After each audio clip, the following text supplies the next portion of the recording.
Okay, all right, so we'll just go straight into this discussion. We know that the PDP was founded in 1998, and since then, they've had a certain pedigree. You know, in Nigeria, people have seen that party take center stage. And just to see where the party has deteriorated to, the world is watching, you know, Nigerians are watching. We're almost getting to 2027. At the end of the day, can we still say that PDP is that formidable opposition party that can stand the test of time? Also, Governor Bala Mohammed made a bold statement yesterday, the governor of Bauchi State, where he said that Wike was the main problem of the PDP. So I'm throwing to you the first question. What is really happening with the PDP? And is it true that Wike is actually the main problem and the main issue of the PDP? Thank you very much. Good morning. Let me start by saying that on behalf of the PDP, I truly apologize for that unfortunate spectacle that took place yesterday, especially at this time. Condolences to the family of the general that was killed. Condolences and heartfelt condolences to people of Kebbi who have to deal with insurgency and all of that.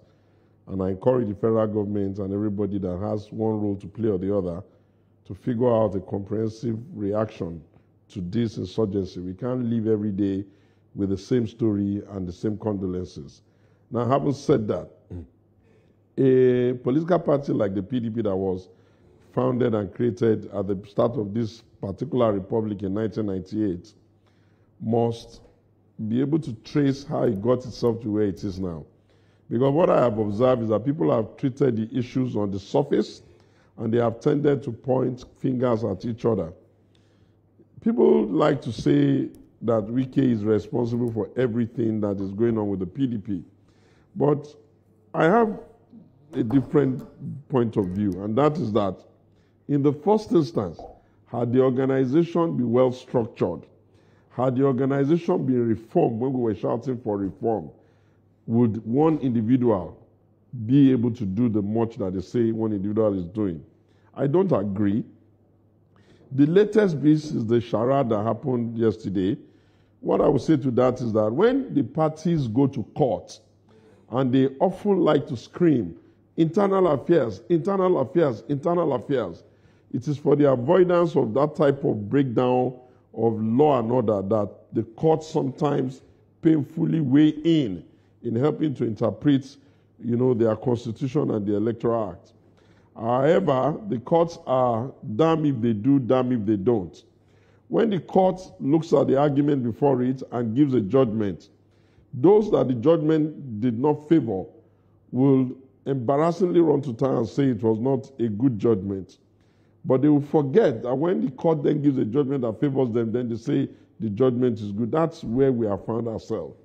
In terms of whether the party can survive, I have become persuaded that it can only now begin to survive after 2027.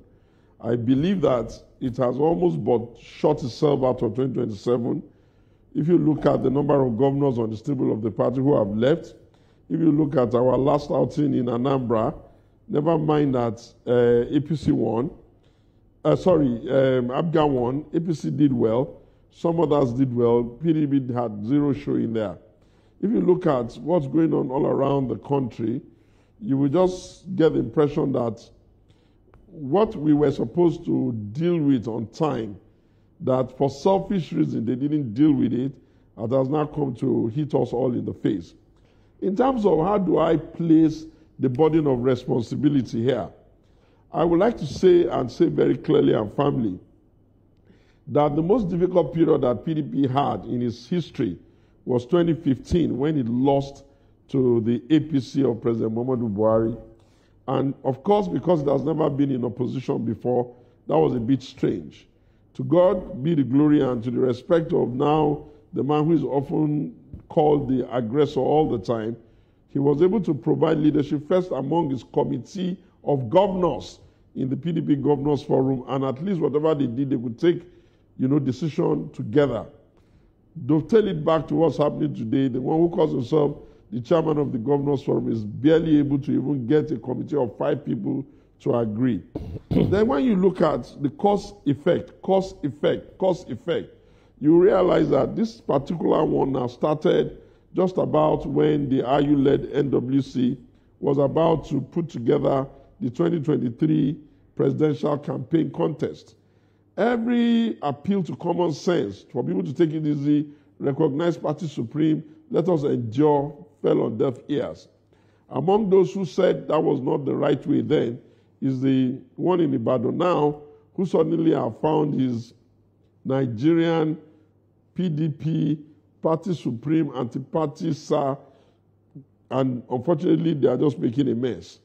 When the secretary, I don't know what to call him now, the secretary of the party, let me land this thought. When the secretary of the party kept getting pushed, and they kept reacting, and getting pushed and reacting, and getting pushed and reacting, look at what has happened now. They've gone to Ibadan against court judgments. They've pronounced people expelled. Of course, the other side too have expelled them, and now we have a situation where they are fighting for who's going to occupy a building, forgetting that it is actually in the mind of the Nigerian people and in the mind of the electorate that most of this damage is being done. Mr. Showunmi, we're going to go on a quick break. Please just hold your thoughts. We're going on a quick break and we'll be right back. Thank you.